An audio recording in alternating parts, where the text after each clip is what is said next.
Hello students, welcome to physics pep talk. ಈ ವಿಡಿಯೋದಲ್ಲಿ ನಾವು electric field due to continuous charge distribution ಅಂದರೆ ಏನು ಅಂತ ನೋಡೋಣ. ಈಗ ಕಂಟಿನ್ಯೂಸ್ ಚಾರ್ಜ್ ಡಿಸ್ಟ್ರಿಬ್ಯೂಷನ್ ಅಂದರೆ ಇಷ್ಟು ದಿನ ಬರೀ ಪಾಯಿಂಟ್ ಚಾರ್ಜ್ನ ಕನ್ಸಿಡರ್ ಮಾಡ್ತಾ ಇದ್ವಿ. ಸೊ ಒಂದು ಪಾಯಿಂಟ್ ಚಾರ್ಜ್ ಕೊಟ್ಟಿರ್ತಾ ಇದ್ವಿ. ಫಸ್ಟ್ ಒಂದು ಚಾರ್ಜ್ ಇರೋದು, ಒಂದು ಪ್ಲಸ್ ಕ್ಯೂ ಅಂತ.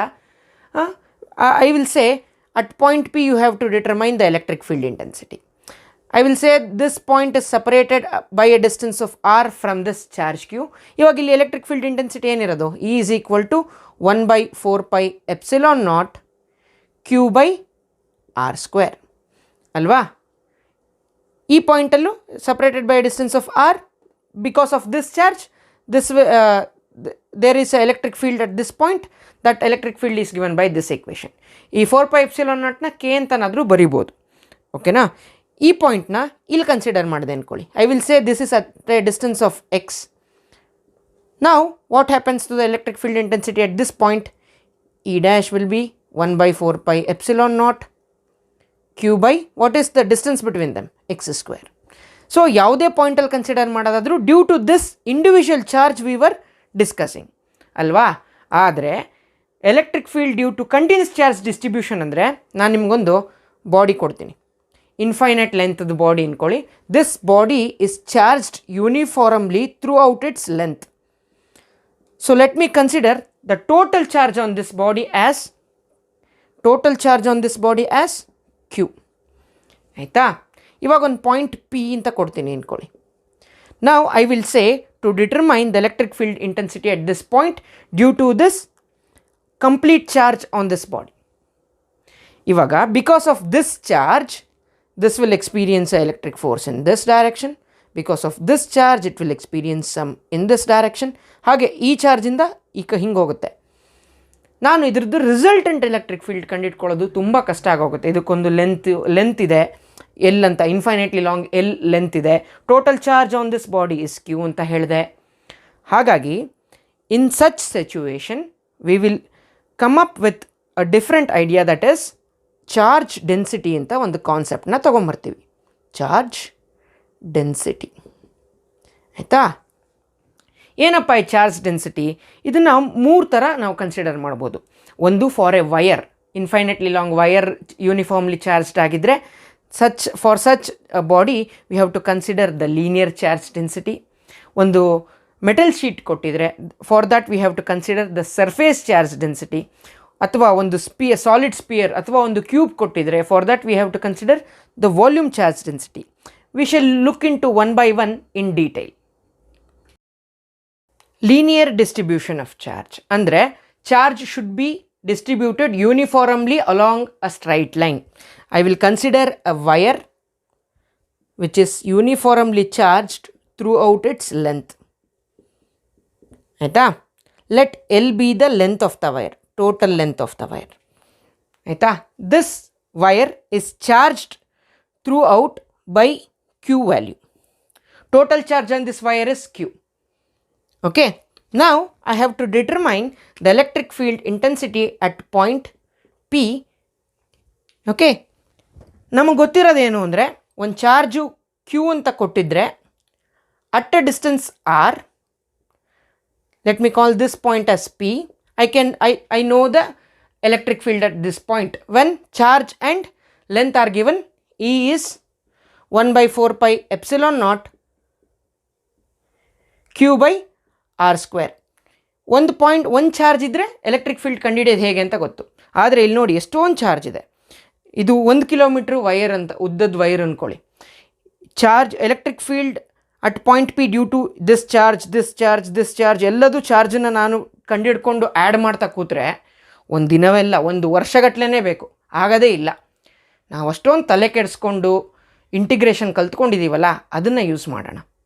ಹೇಗೆ ಯೂಸ್ ಮಾಡೋದು ಅಂತ ಈಗ ಹೇಳ್ತೀನಿ. ಲೀನಿಯರ್ ಚಾರ್ಜ್ ಡಿಸ್ಟ್ರಿಬ್ಯೂಷನಲ್ಲಿ ಆವಾಗಲೇ ಹೇಳಿದೆ, ಚಾರ್ಜ್ ಡೆನ್ಸಿಟಿ ಅಂತ ಒಂದು concept. For a linear distribution of charge, the charge density that we are going to consider is the linear charge density which is given by lambda.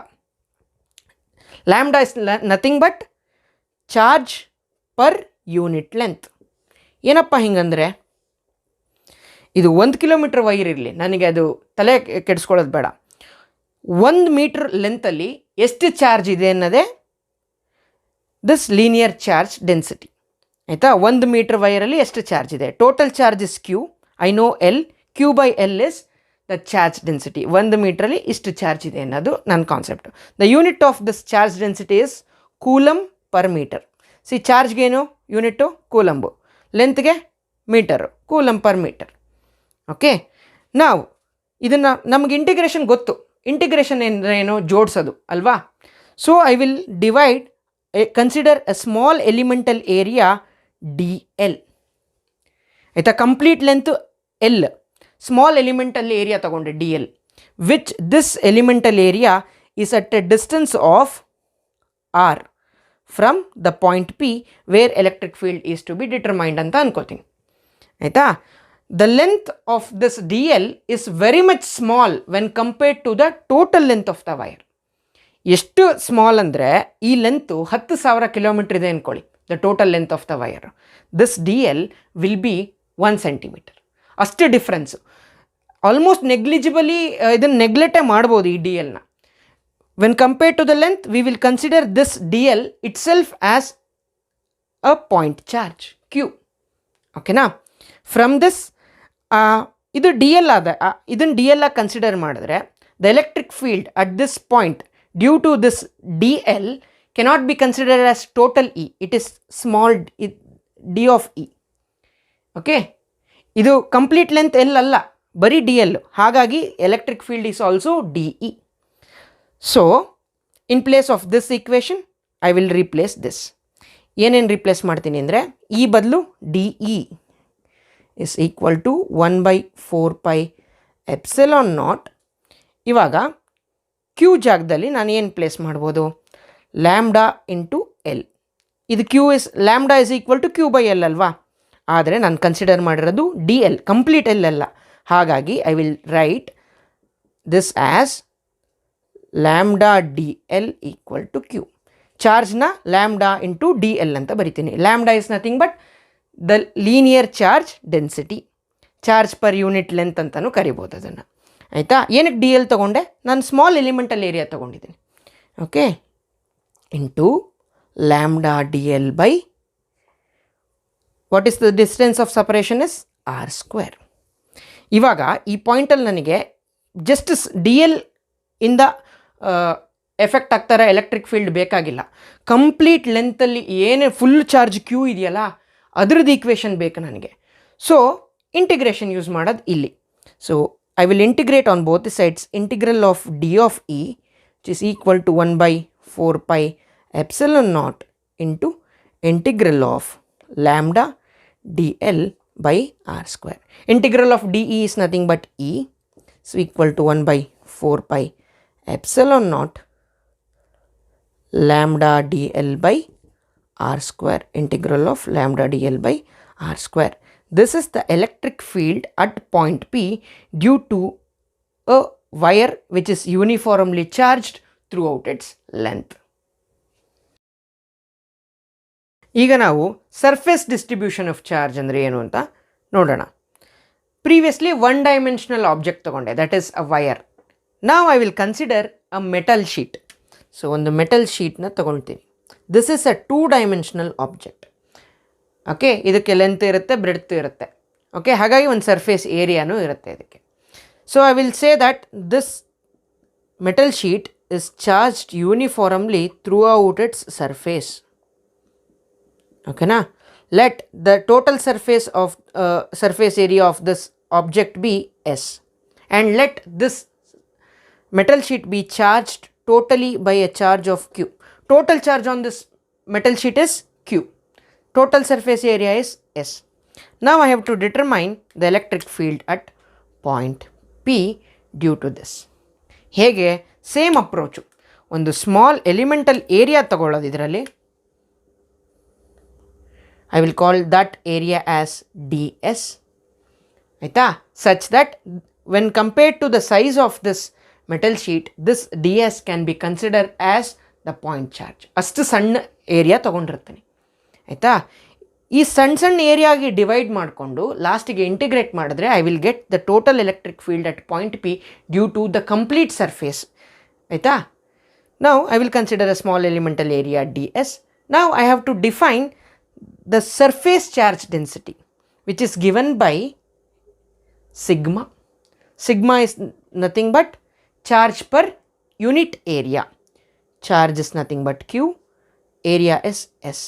Charge per unit area is the surface charge density, and the unit for this is charge gain unit coulomb, area gain unit meter square. Coulomb per meter square is the SI unit of surface charge density.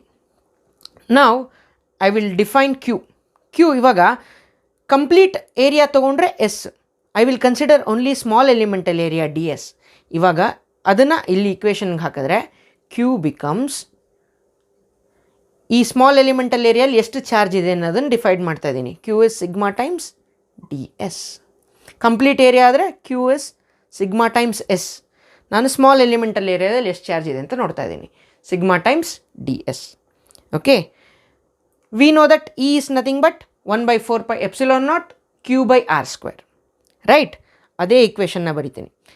I will define the electric field at this point.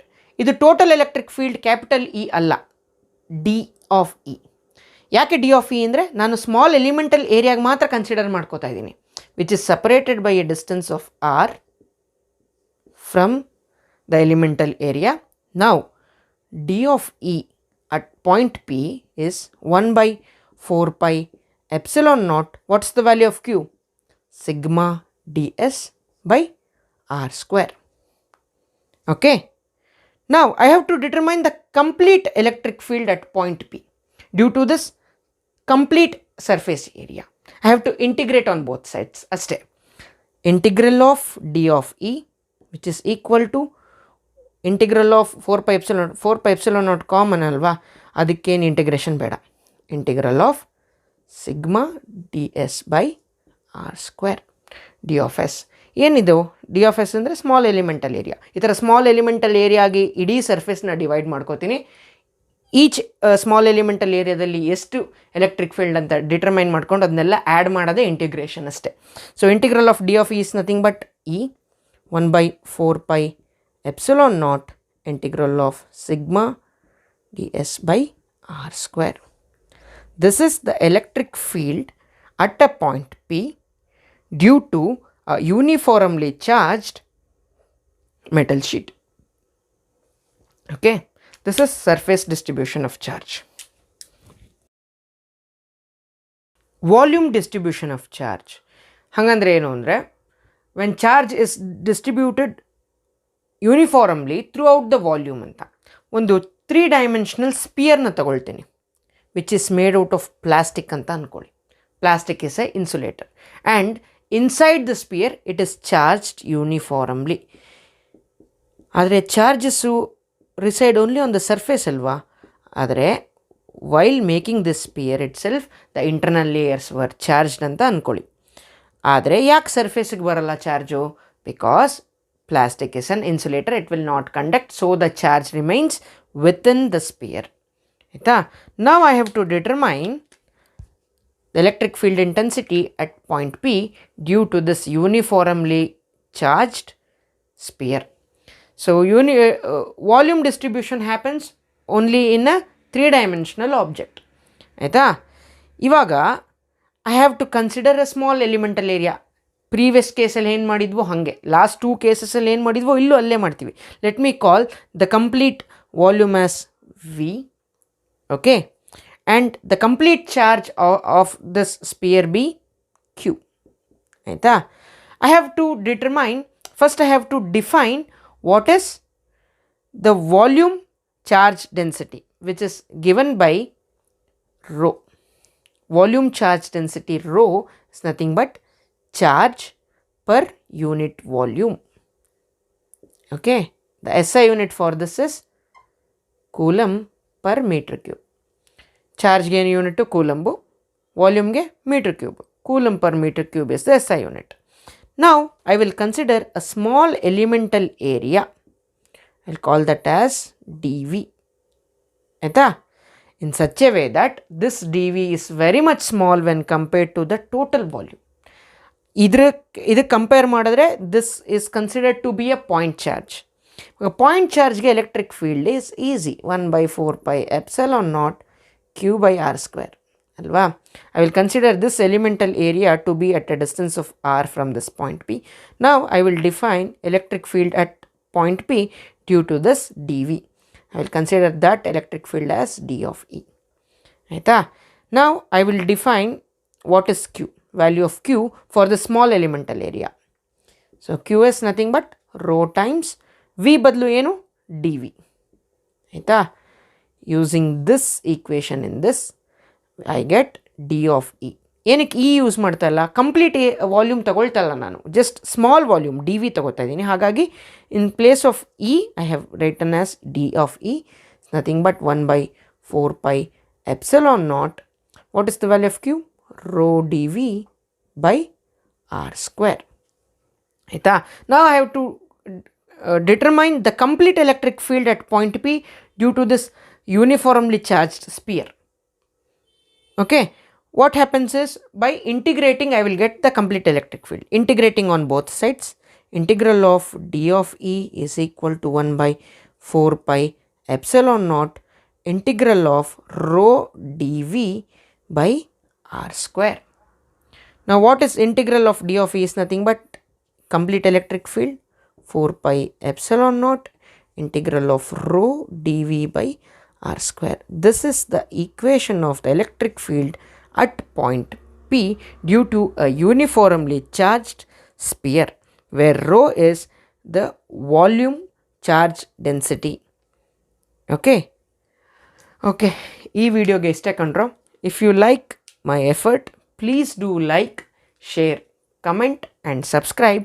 I will meet you guys in the next video. ಅಲ್ಲಿವರೆಗೂ bye bye.